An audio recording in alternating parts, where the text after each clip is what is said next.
অপপ্রচার আর কুৎসাটা কোন মাত্রায় নিয়ে যাওয়া হচ্ছে আমরা জানি। এটা কারা করাচ্ছে জনগণ একদিন সব জানবে।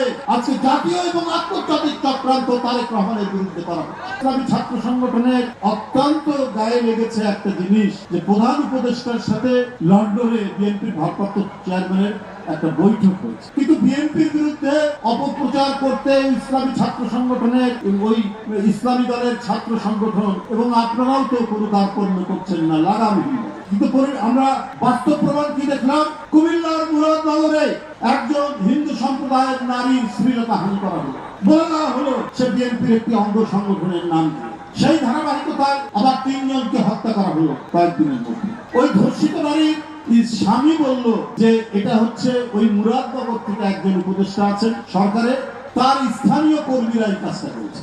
তাহলে বলুন অপপ্রচার আর কুৎসাটা কোন মাত্রায় নিয়ে যাওয়া হচ্ছে আমরা জানি। এটা কারা করাচ্ছে জনগণ একদিন সব জানবে।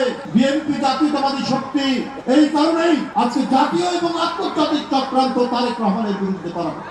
এই কারণেই এই ষড়যন্ত্রমূলক ভাবে পরিকল্পিত ভাবে সুদূর প্রসারী পরিকল্পনার অংশ হিসাবে এই কাজগুলো, ওই অপপ্রচারগুলো করানো হচ্ছে তারেক রহমানের। অত্যন্ত গায়ে লেগেছে একটা জিনিস, যে প্রধান উপদেষ্টার সাথে লন্ডনে বিএনপির ভারপ্রাপ্ত চেয়ারম্যানের একটা বৈঠক হয়েছে। বৈঠকের পর তারা একটা যৌথ বিবৃতি দিয়েছে।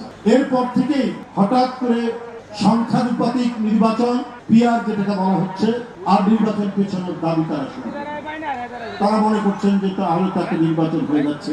আমাদের যে অর্থাৎ তাদের যে অভিষ্ট লক্ষ্য, তারা যেটা চায় সেটা কোথায় বিঘ্নিত হবে। এই কারণেই সেদিন থেকেই শুরু হয়েছে নানা ধরনের অপপ্রচার, উৎসাহ এবং এটার কোরাস দায়িত্ব। আমাদের এই সমস্ত চক্রান্ত সম্পর্কে আমাদের সাবধান থাকতে হবে। আমাদেরকে এই কারণেই বলবো, কোনো হঠকারী সিদ্ধান্তে কেউ যাবেন না। আর কেউ কোনো ধরনের, অনেকে অনেক ধরনের উস্কানি দেবে। বললাম তো বিএনপি একটি বৃহৎ পরিবার, কেউ নানা ধরনের উস্কানি দিয়ে বেপথে নিয়ে যাওয়ার চেষ্টা করবে। আপনারা বলবেন এই দল জিয়াউর রহমানের, এই দল দেশনেত্রী বেগম জিয়া, এই দল তারেক রহমানের। এখানে সন্ত্রাসী, এখানে চাঁদাবাজ, এখানে দখলবাজ এর কোনো স্থান নাই।